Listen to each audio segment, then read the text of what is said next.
ఈరోజు మనందరం వెజ్ కోఫ్తా తయారు చేసుకునే విధానం చూడబోతున్నాం. ఫ్రీ రాడికల్స్ని హాని కలిగించే వాటిని తగ్గిస్తూ antioxidants rich, low carbs, high fiber ఉండే విధంగా న్యాచురల్గా అసలు సాల్ట్ ఆయిల్ ఉపయోగించకుండా కోఫ్తాని మన పద్ధతిలో హెల్దీగా ఎలా తయారు చేసుకోవాలి ఈరోజు మీ అందరి కొరకు చూపిస్తున్నాం. మరి ఈరోజు మనం ఈ కోఫ్తా కొరకు తీసుకున్నవి స్వీట్ కార్న్ గింజల్ని తీసుకుని ముక్కా చక్కలా చేసి 1/2 కప్ తీసుకున్నాం. క్యాబేజీని చిన్నగా తురిమేసేసి చాపింగ్ చేస్తే వస్తుంది కదా, అలాంటి క్యాబేజీ 1/2 కప్ తీసుకున్నాం. క్యారెట్ తురుము 1/4 కప్పు, గ్రీన్ క్యాప్సికం ముక్కలు 1/4 కప్పు, రెడ్ క్యాప్సికం ముక్కలు 1/4 కప్పు, ఎల్లో క్యాప్సికం ముక్కలు 1/4 కప్పు, పచ్చిమిరపకాయ ముక్కలు 2 టేబుల్ స్పూన్లు, ముడి అటుకుల్ని ద్వారగా వేపించి దాన్ని పౌడర్ చేసి పెట్టుకున్నాం. ఆ పౌడర్ తీసుకున్నాం, బేసిలాగా ఇది ఉపయోగపడుతుంది. 1 టీ స్పూన్ నిమ్మరసం, వాము 1 teaspoon, chaat masala 1 teaspoon. ముందుగా ఒక బౌల్ తీసుకుని ఈ వెజిటబుల్స్ అన్నిటిని మనం తీసుకున్న వాటిని అందులో వేసేసి మిక్స్ చేసేద్దాం.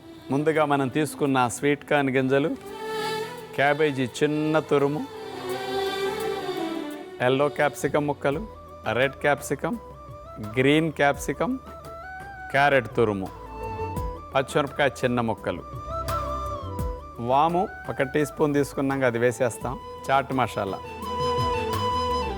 నిమ్మరసం వేసేసి వీటన్నిటిని ఒక్కసారి ముందు బాగా కలిపేసేయాలి. దీనిపైన బేస్లాగా మనం ఉపయోగించే అటుకుల పొడిని వేసేసి కలిపేద్దాం. అటుకుల పొడిని ఈ వెజిటబుల్ మొక్కల్లో ఉన్న నీటిని పీల్చుకుని అటుకుల పొడి చక్కగా సాఫ్ట్గా అయిపోయి ఉడికితే ఎట్లా అవుతుందో అట్లా న్యాచురల్గా అయిపోతుందన్నమాట. మనం పొయ్యి మీద పెట్టకుండానే అట్లా న్యాచురల్గా కబాబులకి ఈ వెజిటబుల్ బేస్ సిద్ధం అయిపోతుందన్నమాట. కొత్తిమీర చట్నీ కానీ, పుదీనా చట్నీ కానీ, కొత్తిమీర పుదీనా కాంబినేషన్ చట్నీ కానీ, గ్రీన్ చట్నీ చేసుకుని కమ్మటి రుచి ఈ గ్రీన్ చట్నీ.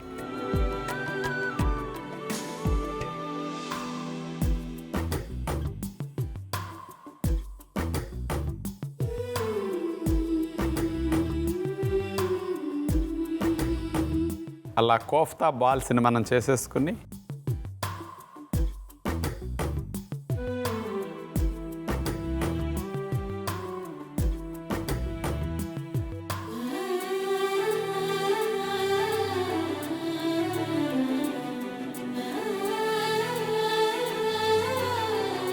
చూసారు కదా, నూనె లేకుండా వెజిటబుల్ కోఫ్తా ఎంత కలర్ఫుల్గా టేస్టీగా తినేటట్లు మనం తయారు చేసుకోగలిగాము.